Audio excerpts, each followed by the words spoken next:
million. Jack, guess what? 100 players, the battle bus is loaded, 6, 5, 4. Ladies and gentlemen, here we go.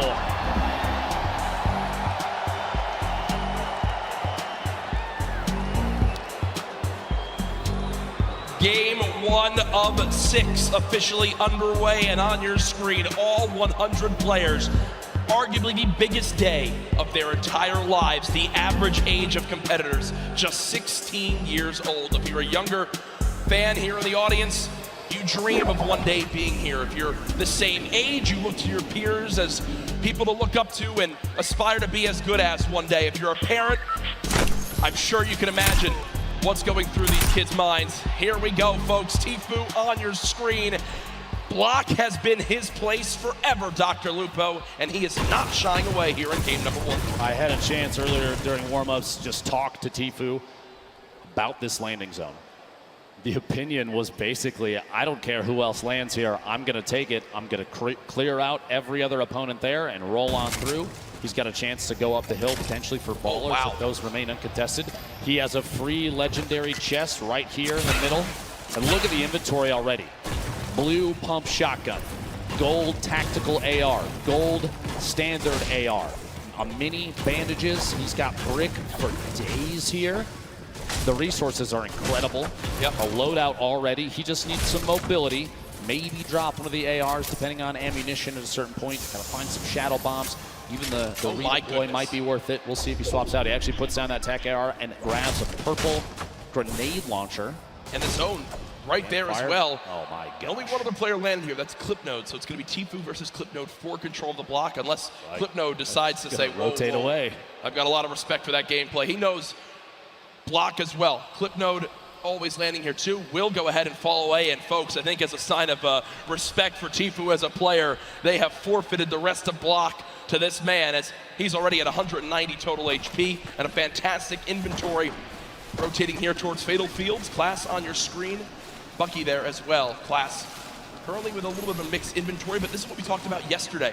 If you play Fortnite, you know that in the Fatal Fields core maze, there is loot. Well, guess what? Just floor spawns all over. Typically, you and I'm sure, Ben, break all the corn 100%. down. We farm it on up. These players know the exact route of where the loot is while it's hidden in the corn because they've studied this area of the map so much. It's the little things that make the biggest differences. Class right now looting, and no one has any clue where he is. Bucky in the long barn, grabbing. There's 2 chests spawn here, plus any of the floor loot possible along the way.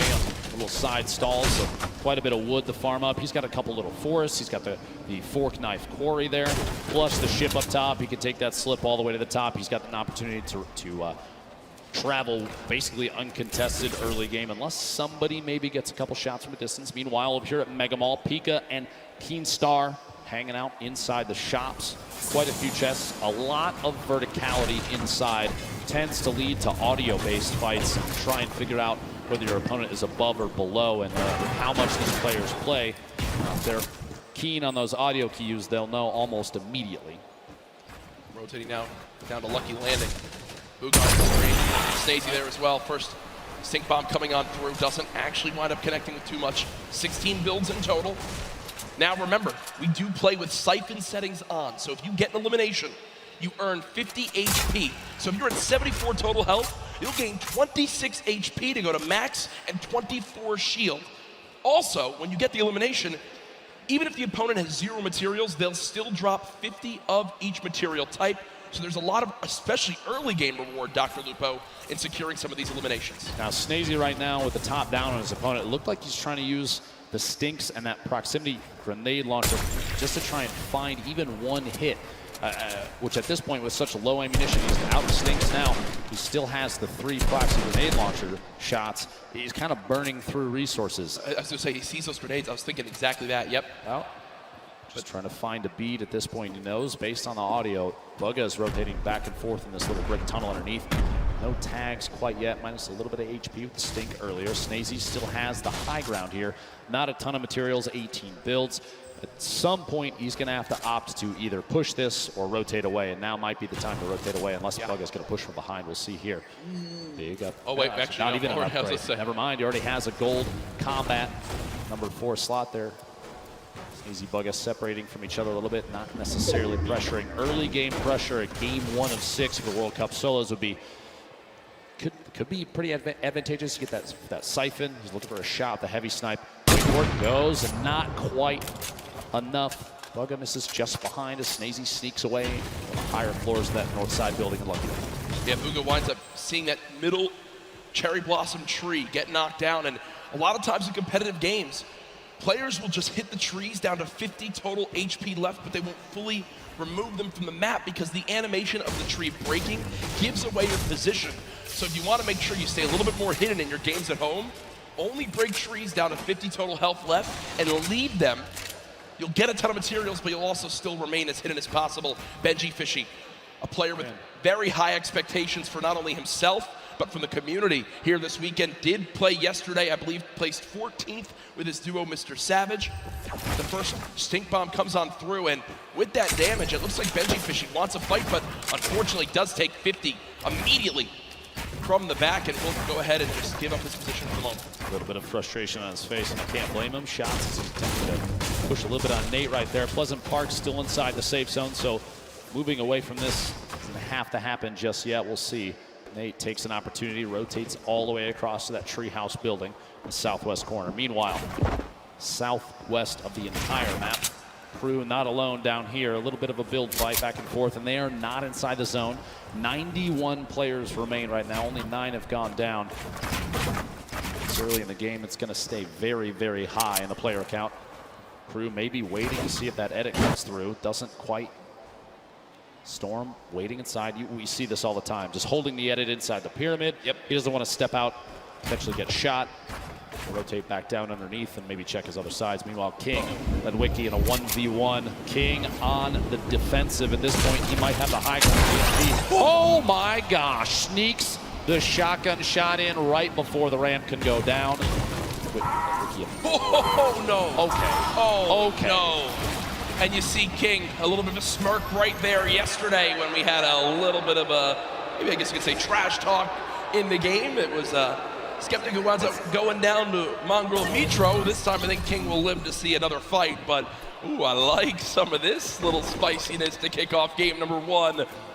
He wins that fight with a quick wall retake and edit on through. Over to Neo Tilted, Creo, Hornet, and Clicks, currently within a couple buildings of each other. And you see on your screen on the backside, Lechi, Maw, and Mongrel still there as well. Fluttermoy rotating through, looks like on a ball on the backside. Real quick, we'll put the replay up of exactly how that played out. Storm here, stuck inside that box just moments ago. No. Oh, full send into the air and does catch the shots there. The burst SMG proving useful even midair. Burst SMG, probably not the exact item that players want, but still making use of it. Uh-oh, it's a corn fight. Dr. Lupo, you're used to this in Nebraska, as right now we've got like Rogue home Shark. for me, Jack. Yeah, this is, I mean, you've got a ton of skill in this one.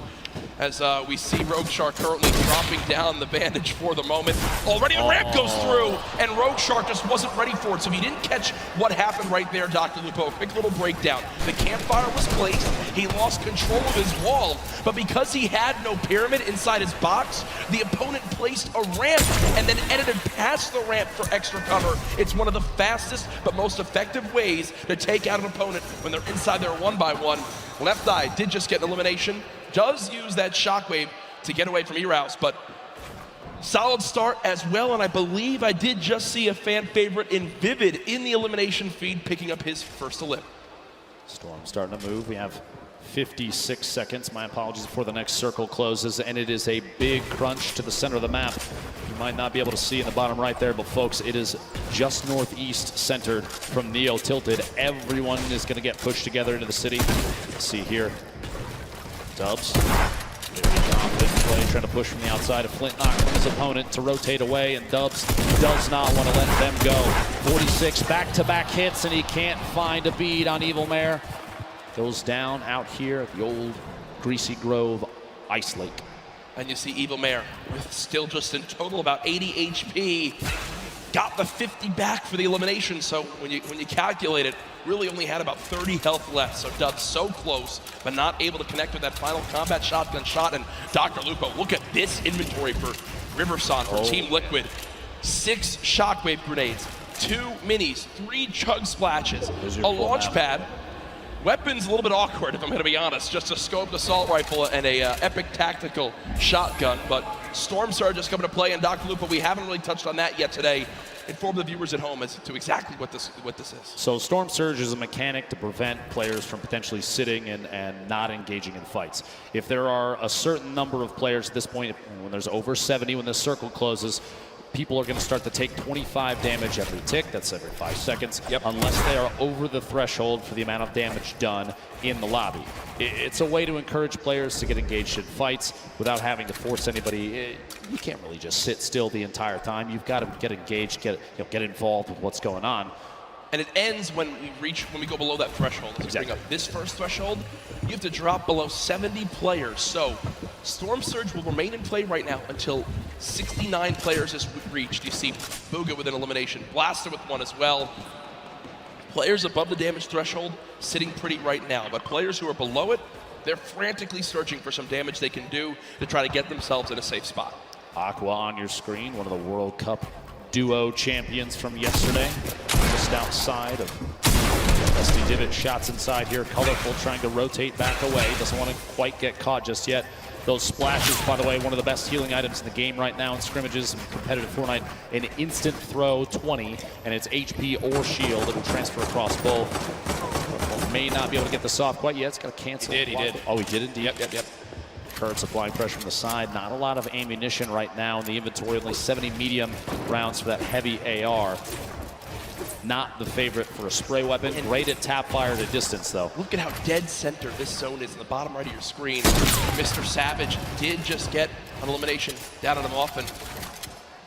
Mr. Savage still alive in this one, looking to bounce back from yesterday. I know Mr. Savage wasn't too happy with the final performance. Kurtz still, we saw the player piece on him from Brazil, trying to rep for his family. Class elimination there as well onto Twins.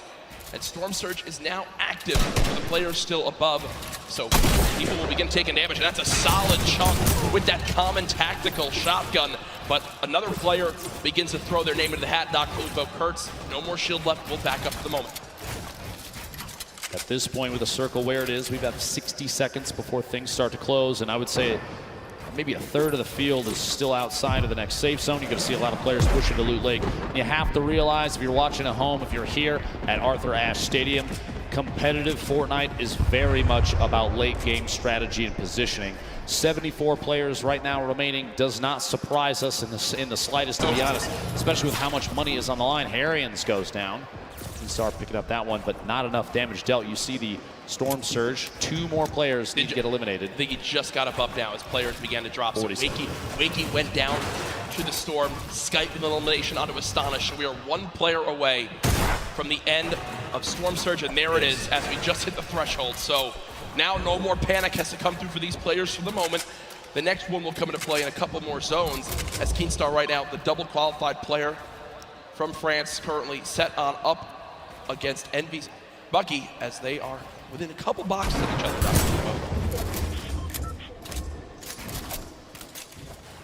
Just to see exactly where things move through here. Just want to hold these edits and look out. No reason to apply too much pressure just yet. He's kind of waiting to see other players that may be around him rotating away, and that's exactly the play.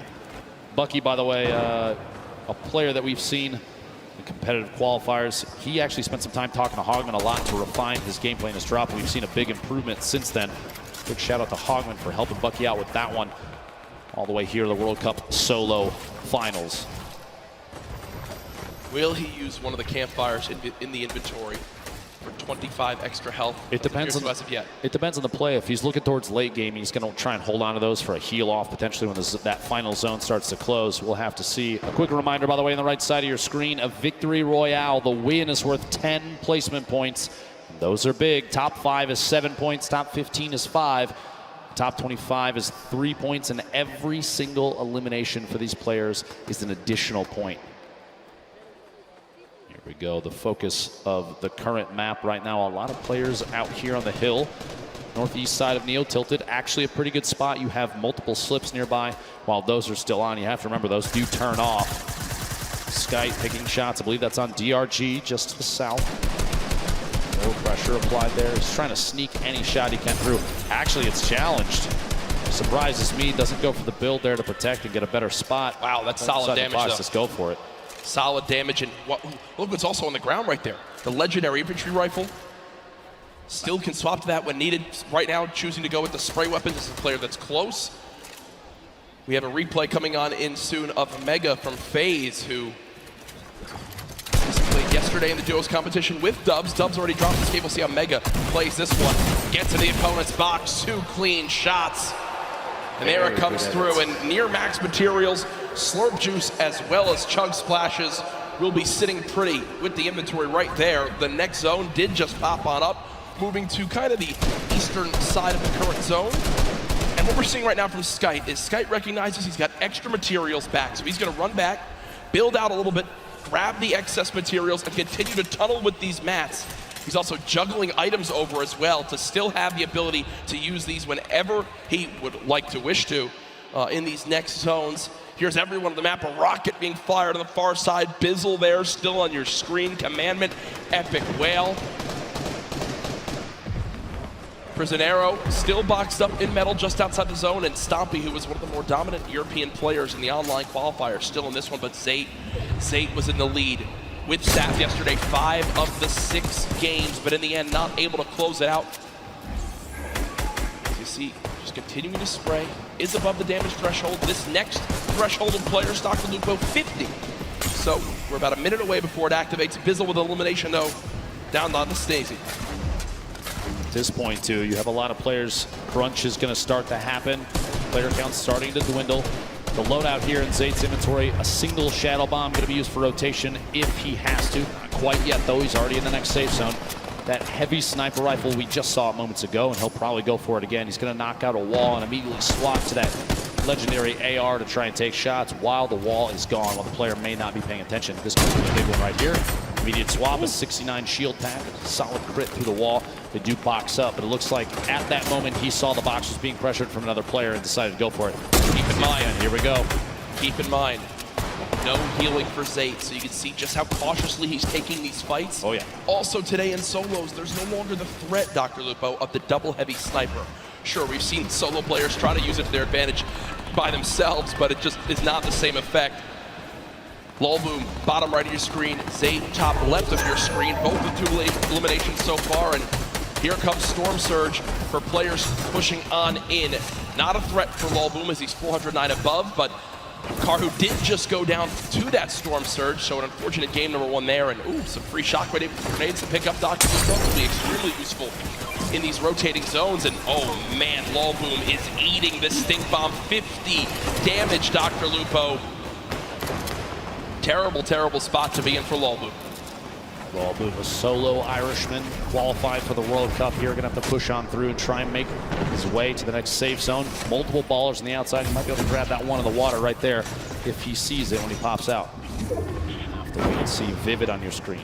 Evil Mare still there as well. Psalm rotating in, multiple ballers still on the field. Look at that build. Look at the, yeah. Oh this is like a Fortnite World Cup apartment complex. You have countless players stacked in next to each other. Bizzle going for the edit reset, can't quite catch himself just yet. Uga's still making plays happen. A lot of people have him high up on the leaders, and here it is again. Yarkos with the elimination from earlier on, down onto Aqua, who obviously was our Fortnite World Champion yesterday in duos. Rough start in game number 1. Bizzle, one of the most consistent and winningest Fortnite pro players of all time, Dr. Lupo. When you say a veteran in Fortnite competitive, Bizzle is at the top of that list, but here's Yarkos again, now on the high ground after that first elimination, down onto Aqua, looking for more right now as he's got ultimate high. This is one of the best spots in the game right now. We'll have to see where the map is going to rotate, in north-northwest, so he's going to have to make a move soon. A very hefty weapon loadout. Not a whole ton of rotation. Does have the 2 launch pads, does have the redeploy, but those are going to leave you exposed up in the air. Little look back, King. Making rotation here. The feed starting to light up. 38 players. Oh, yeah. And that count is going to go down, down, down. Zate eliminated by Left Eye. Colorful taking up another one out as well. King 4 eliminations. You have to remember, placement points don't kick in until top 25, so he only has those 4. But those are 4 very, very big points. Here we go, the Storm starting to pressure players. You're going to see a lot of launch pads and redeploys come into play, and those community movement mechanics like launch pads placed on the ground would be tough. A player actually just flew right through King's box. That could have been bad, Dr. Lupo. That could have been real bad. Maybe a trap play from either player. We'll have to see here. Benji fishing the feed, taking another elimination. Top 35 now, Jax. We're coming 30 seconds away from the next circle. And Mr. Savage trying to contest Rux for height as they both continue to build on up. Mr. Savage goes for the shot. Rux gives it up for the moment. So game 1 right now, the height goes to Mr. Savage, but there's still a ton of time left on the low ground right now. You've got Pika week, Class week, Fledermoy's week, Tuesday week as well. Mr. Savage has shot down Rux for the moment. He still continues to keep height. Yarkos, though, looking to challenge right now. 27 players left. Placement points about to come into play. Yarkos takes the ultimate high in the backside there. Riverside from Team Liquid flying across right to left of your screen. Multiple players. Ultimate low ground warriors down there, both in and out of ballers. Class looks like he might be looking for a campfire in the middle of it. Mr. Savage. King had 7 limbs and has made it into placements. King absolutely the #1 performance so far in game 1. 120 in total HP. Can he find his limb? No! As the crowd erupts. Top 20 now, though, but King got the job done. There was 27 players left, Dr. Lupo. King eliminates the last 2 to make it a top 25 for the placement points. Huge plays there. Waylon Kurtz going down to the feed. What a shot and a quick edit swap there. Bugha showing why he's one of the most active Top 15. Players. Top 15. Meg with a elim. Your feed in the top left. One of the most important things to watch if you're looking for players' names. Here he's going to have to wait and bait players out. Movement now. Here it is. The Shadow Bomb for rotation. He's still got 2 more in his inventory, which this late in the game is huge. He does have 3 Shockwave grenades as well, in case height needs to be taken, or even a long-range rotation. 8 players remaining. Jack Yarkos, 4 eliminations. Everyone in here getting those placement points. Beam from above and goes down. No builds. Going to be tough there. Saw him picking up that elim. Bugha, though, 5 right now moving forward. But not only that, 2 Shadow Bombs left, still with Shockwave grenades too. The #1 point we've seen in competitive Fortnite this weekend, when do you use the Shockwave to go for height? It's Sam currently on height. Bugha sees that. That was him taking a look for exactly where the player is. I think it's time, Dr. Lupo. We go, Shadow Bomb will be used. Okay, so not quite doing it yet. You're looking for a high ground. Yeah, I was looking to see. He's saving those. Don't you worry. I guarantee before too long, a player like this is going to make plays. Sitting the edge of the Storm, the box up. He's going for edit shots. Big hit. My gosh. The outside. Bugha picking up his 6th elimination. Creo, Rux, Bugha all on the low ground. Bella EU. One player to Shockwave the height. It's still Sam up top. Still got it. Same floor as Creo. A 1v1 up top. 1v1 on the bottom. Stuck in the box. Big hits. Back-to-back shots. Bugha picking up another elimination. Bugha is insane now. Almost going to be his game to win. We'll see here another one. Can he find the 9th elimination and the first victory royale, the World Cup solos? Dr. Lupo, it might be time soon. It might be time soon. Bugha smiling. He's got the health advantage on Creo. He does. Folks, it might be time for the Shockwave play. Bugha can soar up into the sky. Go for it. Here it is. Shockwave to height. Shots coming in. No elimination yet for the first game victory royale. Oh my gosh. Confident play from Bugha. What a monster. The first victory royale. The crowd on their feet. Bugha, calm, cool, and collected, wipes out 5 of the last top 6 players for the victory royale. What a swing of points right there, Dr. Lupo. You get the win. You get max placement points. 9 limbs too. Folks, that is a statement game #1 for Bugha. And here it is again. The Shockwave up. Creo tried to prepare. You see the damage coming on through, but at that point, with that much of a health advantage, Creo stands no shot. What a brilliant ending. Talk about a great late game. Solos absolutely living up to the hype of the duo competition yesterday. Imagine being in the World Cup Finals, and instead of opting for a safe, stay down the bottom, wait, bait your shots, you throw a Shockwave down and you ascend to the high ground. take over and get the victory royale. Much deserved game 1 victory right there. The number one thing I noticed from Puga, in the shadow bombs, so many people worry so much about popping out of the shadow and immediately boxing and protecting themselves. Instead, Puga winds up pushing forward, looking for where his next victim could be, and then pops out of the shadow and eliminates the player. It happened 3 times right there, and it was big reasons why he was able to push on through. Puga, an incredible performance. What is that, 19 points in game